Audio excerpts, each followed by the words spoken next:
में काम करने वाले मजदूर, एनटीपीसी में काम करने वाले मजदूर, डिफेंस इंडस्ट्री के अंदर काम करने वाले मजदूर, डाक विभाग में काम करने वाले मजदूर, रेल के पहिए चलाने वाले मजदूर, हिंदुस्तान के हर हिस्से के मजदूर सड़कों पर उतरेंगे और एक ही मांग करेंगे, मोदी जी भारत के मजदूरों को अदानी अंबानी का गुलाम बनाने की नीति भारत के मेहनत कश को स्वीकार नहीं है और हर कीमत पर ये मजदूर विरोधी श्रम संहिता तुम्हें वापस लेना है। 4 श्रम कानून के खिलाफ 12 फरवरी को बुलाए जाने वाले महाआंदोलन को लेकर आज रायपुर में एक मशाल जुलूस का आयोजन किया गया है। मशाल जुलूस निकाली गई है और इसके जरिए आह्वान किया जा रहा है कि कल के जो महाआंदोलन है, महाबंद है, मजदूरों की हड़ताल है, उसको ज़्यादा से ज़्यादा लोग शामिल होकर सफल बनाए। हमारे साथ संयोजक हैं धर्मराज महापात्र, उनसे बात करते हैं। आज ये मशाल जुलूस निकाली जा रही है। देखिए, कल 12 फरवरी को भारत के 10 केंद्रीय ट्रेड यूनियन और अखिल भारतीय स्वतंत्र फेडरेशन है, जिसमें बैंक कर्मचारी, बीमा कर्मचारी, राज्य कर्मचारी, केंद्र कर्मचारी, असंगठित संगठित क्षेत्र के मजदूर शामिल हैं।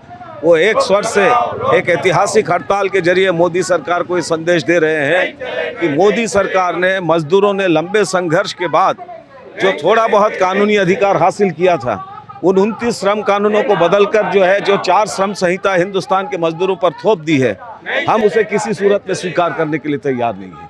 और आज की ये मशाल रैली इस सरकार को कल की हड़ताल के पहले की एक चेतावनी है।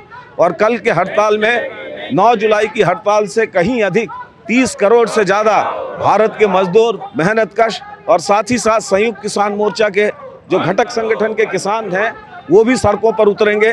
और इस आंदोलन के जरिए हम ये मांग कर रहे हैं, पहली मांग, ये मजदूर विरोधी काला कानून जो मजदूरों के लिए गुलामी का दस्तावेज है, उसे हर कीमत पर ये सरकार वापस ले। 4 जो नए लेबर कोड बनाए गए हैं, उन्हें 29 लेबर कानून जो थे, श्रम कानून थे, उनको हटाकर 4 लेबर कोड बनाए गए हैं। इसे अमानवीय बताया जा रहा है। ये बिल्कुल सही है कि जो 29 श्रम कानून थे पहले, उनको बदल के 4 लेबर कोड में जो कन्वर्ट किया है, अब की ये जो लेबर कोड आए हैं, ये पूरी तरह मजदूर विरोधी है।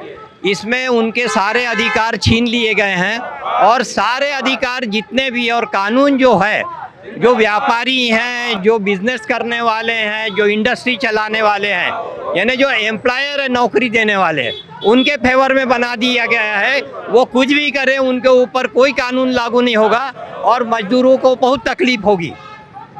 इसलिए हम सब इनका विरोध कर रहे हैं। और कल 12 तारीख को 10 सेंट्रल ट्रेड यूनियन के साथ में बैंक के लोग, LIC के लोग, जनरल इंश्योरेंस के लोग, किसान, ये सब हड़ताल पे रहेंगे। 14 के बाद इस देश में मजदूर के साथ मोदी सरकार जो कर रही है, चाहे वो श्रम कानून के आड़े हो, चाहे लेबर कोड के आड़े हो, यानी उनका साफ साफ मकसद है कि किसी भी प्रकार से उद्योगपतियों को फ़ायदा दे, बड़े कर्मचारियों को फ़ायदा दे, लेकिन जहां मजदूर है उनका कमर तोड़ देना है।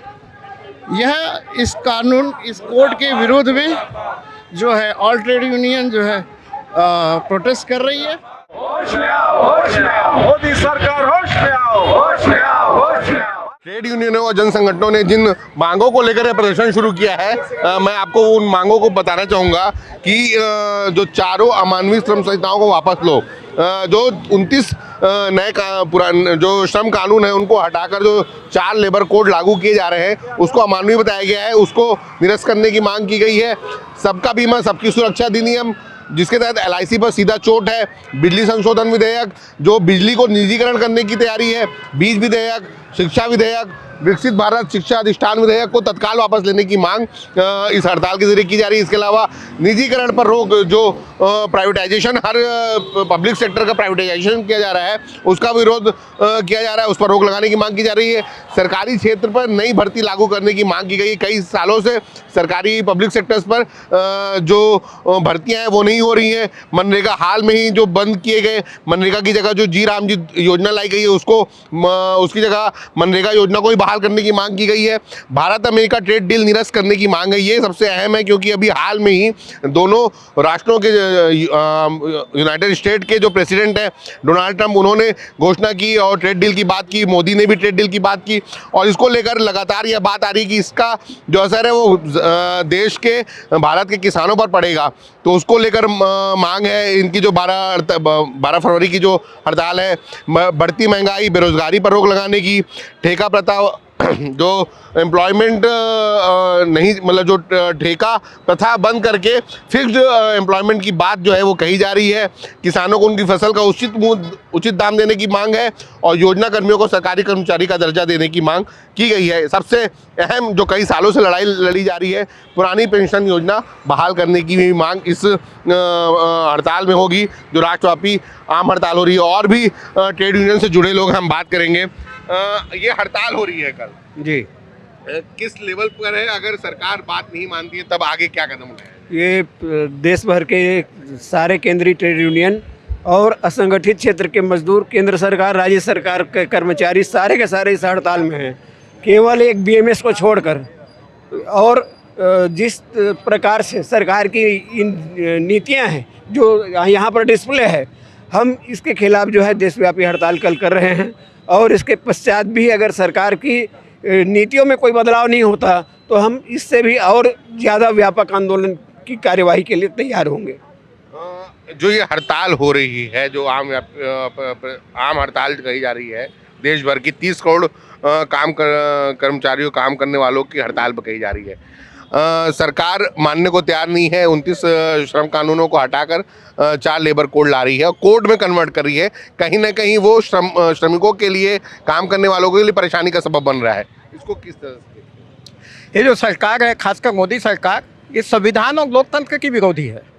और खास करके जो भारतीय जनता पार्टी, उसके पहले उसका जो संस्करण था जनसंघ, आरएसएस, ये लोग हमेशा निजीकरण के पक्ष में रहे। जब एलआईसी का सार्वजनिक किया गया, बैंकों को राष्ट्रीयकरण किया गया, तब तत्कालीन जो जनसंघ थी, जो आज भारतीय जनता पार्टी है, उसने सबसे पहले इसका विरोध किया था, राष्ट्रीयकरण का। तो इनका जो चरित्र है, वो चरित्र जो है मालिक परस्त है, कारपोरेट परस्त है। और वो इस देश की जो आम जनता है और खास करके श्रमिक है, उनको वापस गुलामी की ज़िंदगी की ओर धकेल रहे हैं। लेकिन ये सरकार माने या नहीं माने, जो हमारा जो आंदोलन है वो जारी रहेगा। और 12 फरवरी के हड़ताल का भी इनके ऊपर यदि कोई असर नहीं होता तो श्रमिक जो समुदाय है वो बड़े आंदोलन की तैयारी, और बड़े आंदोलन की तैयारी करेगा। जैसे 3 कृषि कानून थे, उनके खिलाफ किसानों ने लंबा संघर्ष चलाया और लंबा संघर्ष चलने के बाद इस सरकार को उनके सामने झुकना पड़ा, वो कानून लागू नहीं हुए।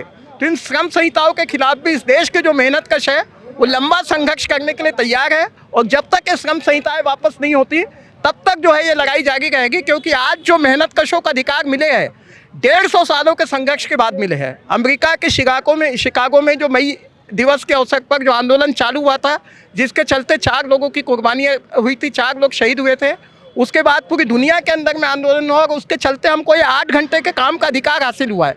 उसके बाद जो तमाम आज जो भी अधिकार हासिल हुए, पेंशन का अधिकार है, वेतन का अधिकार है, परिभाषित वेतन का, परिभाषित सर्विस का अधिकार है, नौकरी की जो परिभाषा है, वो सारे के सारे अधिकार जो है मोदी सरकार इनके जरिए समाप्त कर रही है और मालिकों को हावी कर रही है। सारे जो कानून है वो मालिक की इच्छा के अनुसार चलेंगे। तो ये जो गुलाम बनाने वाली जो नीतियां हैं, इन नीतियों के खिलाफ हमारा संघर्ष जारी रहेगा। कृषि कानून की आप सर बात कर रहे थे।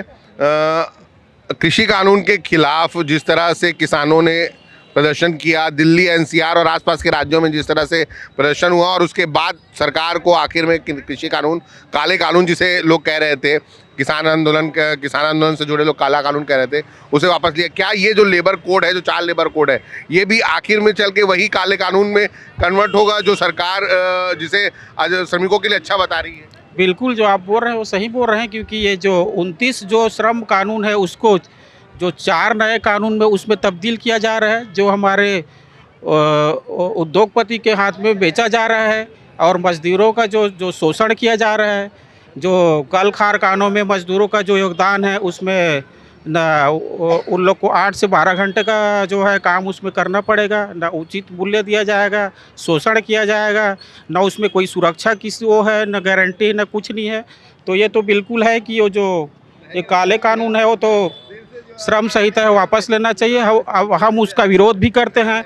और इसमें 8 अप्रैल 1929 में जो असेंबली में जो बम फेंका गया था, वो तो आप लोग को ही पता होगा कि जो भगत सिंह और बटुकेश्वर दत्त ने उस 2 चीज़ के लिए वहाँ पे बम फेंका था। वो हड़ताल जो है कल 12 तारीख को भी वहाँ वही जो स्थिति पैदा होगी। हम कल बम फूटे ऐसा है कि रूप में हम उसको 12 तारीख को देशव्यापी हड़ताल को सफल बनाएंगे। बस तो आपका कहना है कि गूंगों को, बहरों को सुनाने के लिए धमाके की जरूरत होती है, बस उसी तरीके के धमाके का ये आंदोलन करना। क्या किसान आंदोलन की तरह यह दिल्ली में मजदूर आंदोलन की स्थिति बन सकती है अगर कानून वापस नहीं लिया जाता है तो? अपना केंद्रीय जो 11 यूनियन का आह्वान पर काल का जो हड़ताल है, उस हड़ताल में यदि गवर्नमेंट कुछ अपना मंशा को पीछे ना करे तो हो सकता है इससे भी बड़े पैमाने पर पार्लियामेंट मार्च भी हो सकता है, राष्ट्रपति भवन भी घेराव हो सकता है। वो हमारा सेंट्रल हेडक्वार्टर से जब कोई निर्णय होगा उसमें हम लोग सब लोग बढ़ चढ़ के भागीदारी करेंगे। और इस कानून को इसीलिए बदलना ज़रूरी है क्योंकि अभी तक के जो आज़ादी के बाद से, इवन आज़ादी के पहले भी ट्रेड यूनियन आंदोलन से जो कर्मचारी, श्रमिक और जो काम करने का घंटा और ये जो है, ये धीरे धीरे सारे चीज़ को ख़त्म करना चाह रहा है। 12 घंटा जो काम का जो है, ये 8 घंटा आज ऐसी नहीं हुआ है। इसके लिए 1886 में जो शिकागो में है ना, तो वो जो 8 घंटा ये है कि 200 साल से जो चीज़ चले आ रहा है उसको वो 12 घंटा में तब्दील करना चाह रहा है। उनको मंशा है ताकि मालिक को फ़ायदा हो, श्रमिक को फिर उसको जो अधिकार है, उसको जो सुविधा है, EPF, PSI, मतलब सामाजिक सुरक्षा के नाम से कोई चीज़ नहीं रखना चाह रहा है। मालिक का इच्छा होगा तो उनको रखेंगे और नहीं होगा तो बिना नोटिस के पहले जो नियम था वो सारे नियम को ख़त्म करना चाह रहा है। जो यह आज मशाल जुलूस था वो 12 फरवरी के उस आंदोलन की आह्वान के तौर पर था कि उसमें ज़्यादा से ज़्यादा लोगों को शामिल करने के लिए रायपुर में यह आज मशाल जुलूस निकाला गया। और इसके ज़रिए लोगों ने यह संदेश दिया है कि अगर कल कि हमारे आंदोलन के बाद इन 4 काले कानून, जिसे 4 लेबर कोड बोला जा रहा है, इन्हें जो संगठन है, जो 11 ट्रेड यूनियंस हैं, वो इसे काला कानून कह रही हैं, श्रम कानून। और अगर वो वापस नहीं लिया जाता है तो फिर आने वाले वक्त पर बड़ा आंदोलन दिल्ली NCR में देखने को मिलेगा। कैमरा पर्सन कलीम परवेज के साथ दानिश अनवर, द लेंस।